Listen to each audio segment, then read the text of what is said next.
Great little experiment. They took 60 people with a diagnosable snake phobia, and they put them in an MRI tube to scan their brains to see what happened when they introduced a stimulus of fear. What they did, everyone knows what an MRI tube looks like, and then they built a conveyor belt from the side and put a snake on the conveyor belt and gave the person a little control box that had a button to make the snake come closer or go further away. That was the experiment. So 60 people that had panic attacks when snakes were put out in their presence were in the experiment. Regardless that it was a safe snake, every single one of those people had a panic attack. So their amygdala and their limbic system went poof. Now what does that tell us? That snake merely represents any challenge or adversity. So that snake's COVID. COVID hits, 2020, March, we've got everyone's amygdala doing this. I'm just going to make a loud noise, but I'll help you understand what happens in the brain. Ah! And that's what happened with the snake. COVID, Donald Trump, inflation, insurance, Putin, whatever the word is that comes on your phone in the morning, that's the snake, people.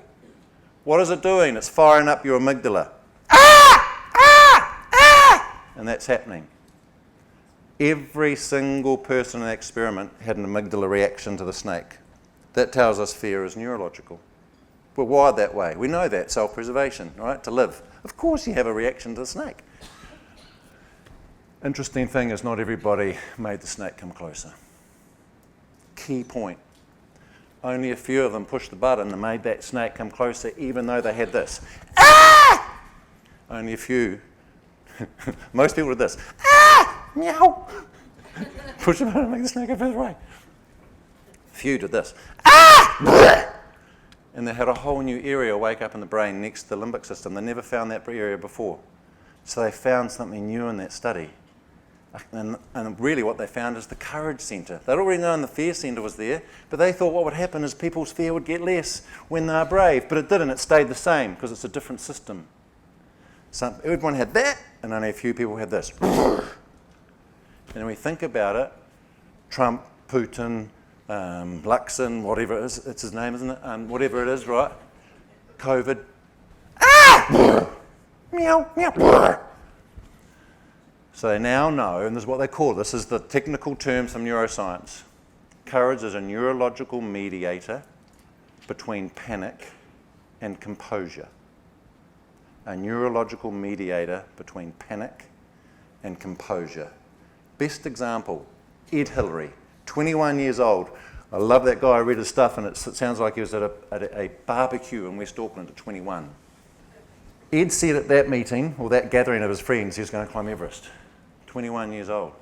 When he was interviewed later in his late 20s, early 30s, journalists said, Ed, every scientist in the world collectively believes that human beings will die at 28,000 feet. Everest is 29,035 feet. So you're saying what you're going to do is going to kill you. Why are you doing that?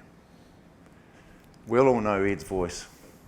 The transcript shows it's slow, and he replies,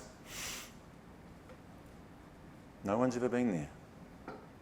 How do they know? But then he follows it up with the most beautiful line. I guess we'll find out, won't we? Courageous perspective. What is courage? A courageous perspective. So first decision, every morning when you wake up, are you allowing to happen? Or have you got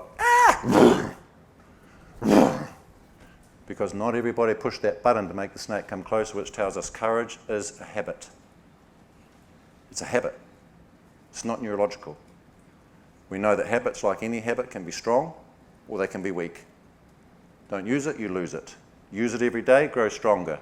It's relative to the degree of training that you give it, is the strength you'll find.